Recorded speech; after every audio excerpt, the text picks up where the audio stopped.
Brian and Kenzie in the morning. And Chicago's alternative all day. Q101. And we welcome to the show John, who was a survivor of the Toronto plane crash, the Delta Airlines flight.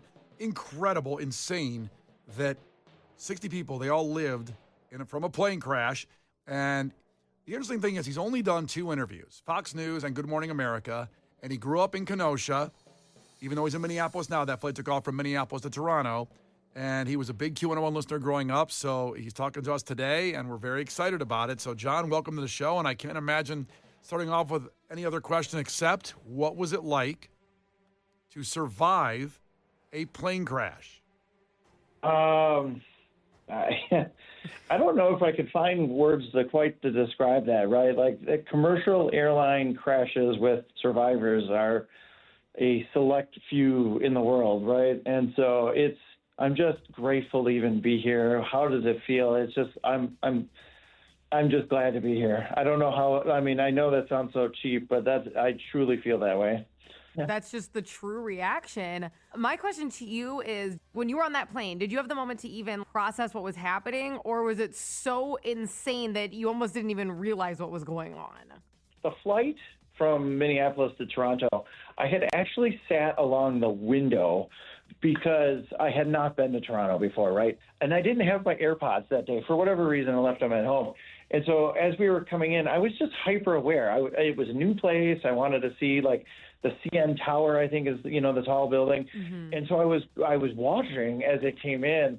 And, as we were coming in, I noticed that there was a lot of snow blowing across the runways. I noticed we were coming in fast, but, I'm not a pilot, so I'm not qualified to say if it was too fast. And so I was, like, in the moment, and then the crash happens.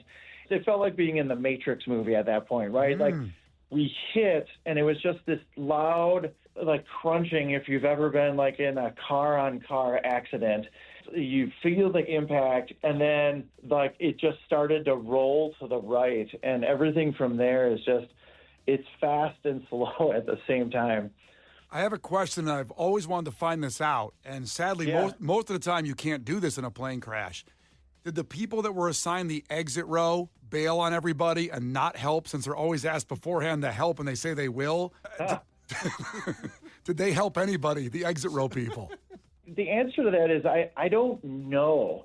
That's an interesting question, because if you notice the photos, people are coming out of the front and the back, but not over the wing. And I was right there. I was in the middle. So I actually was some of the last people off the plane because everybody had to go front or back.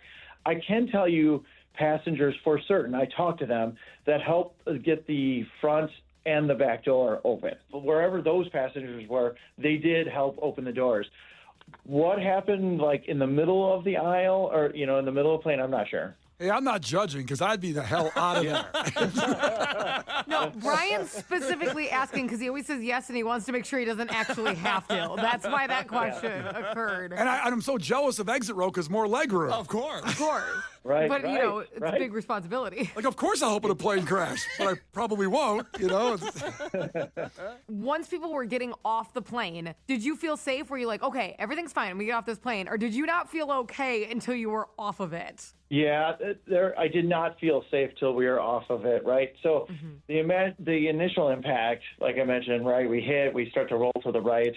So we roll all the way, like, basically over, and then if you notice, the plane kind of, like, actually does, like, a 180 on top of it. So, like, we're facing the plane when it finally comes to a stop. We're upside down, backwards, essentially, right? Everybody's trying to figure out what just happened. They're trying to get the doors open. We're trying to get people freed from their seatbelt, because I'm upside down. I let the seatbelt go. I fall basically straight down onto the overhead compartment and land, like, on my back. So I have, like, a lot of, like, bruising and stuff on my back. And then you're trying to help everybody else out. And then, everybody was remarkably calm and collected. I don't know if it was the Minnesotan and Canadian in us that, like, prevent, like, this. hey, you go first. No, you go first. I don't know if there was a little bit of Midwest nice going on. I'm not sure, but lots of you betches on the plane. Yeah, there's a lot of you betches and A's. Like after you, A. No, after you. I mean, the plane's on fire. We should get off the plane. Someone just go we first. Should get off the plane. There was a lot of smell of jet fuel, right? I talk about it. My clothes actually are in my garage. They're getting thrown away. We did get jet fuel on us, and that smell was getting to be very strong. And if you've ever started like a grill or your stove and you get that smelling of like hot smell, that was going on. And at that moment, people were like, okay, we now need to get off this plane. Right? and that was the point, which was like, Minnesota nights be damned. Oops, I'm sorry. Like, let's get off the plane and get out of there as fast as possible. And then, so that I didn't feel safe until we were off the plane. And then even then I go to take a photo and then inevitably end up taking the video that everybody now has seen. And shortly after I take that, there actually was like another explosion. The plane caught fire on the far side of the plane. And luckily those firefighters, there was a firefighter who came jumping out of the airplane when that happened. They were dousing it down with more, whatever that is, fire retardant. And so, yeah, we weren't safe until minutes after. Oh, my God. I know, it's insane. Well, let's talk about the $30,000. Are the news reports right where they say every passenger was offered $30,000, no strings attached after this happened? So did you get offered that, if you don't mind saying? Yeah, I mean, at this point, I think the entire world knows that. Yes, that is the case. Yes, the lawyers have told me that is a no strings attached kind of offer there as well. Everybody knows it, including my kids' friends at school. So, that sucks. They're all like, hey, they're like, pizza party? Yeah. I want a new PS5. Can I borrow $1,000? Yeah, I had to pick up pizza for all of my friends on Saturday night. Let's just put it that way. We were discussing, like, was this super, super nice of Delta, or is it like, well, I almost lost my life, though. Does that cover it? Like, do you feel like this was great? Do you feel like it's enough? Are you still processing if it is or not? Like, how do you feel about that? To be honest, I don't know how to feel about that, right? I will say I almost died on a Delta flight, but I'll never fly on another airline. And I say that because things shouldn't go wrong. That should not have happened, period.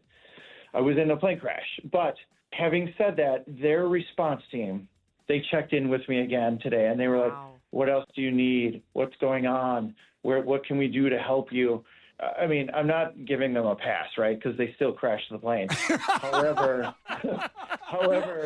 their team and their employees, I think, truly care. Yeah. That's awesome. That's great to hear. That's awesome. They care. That's why I'll leave it at that. That's awesome. Now that you're alive and everything's good, you're safe, and you've laid all this stuff out. Are you going to go for more money? I mean, there are lawyers involved at this point. Oh, boy. What that says right there is I can't ask any more questions right there. And Brian's been cut off. Which most interviews end with Brian getting cut off. And people saying there's lawyers involved. I even love your response to that as well. Yeah, you're right. Like, I'm not going to answer. Well, John, we know you got your windows here closing, so we really appreciate. We're so happy for you and this unique life experience that you have that 0.00001% of people on Earth have, and we're really happy you're doing okay, and that you sound like a really good guy too. Thank you. I'm glad to still be here. Now, can I borrow $5,000?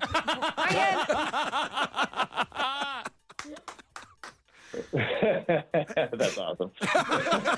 No, you can't. Oh, damn it. Not a nice guy. Not a nice guy.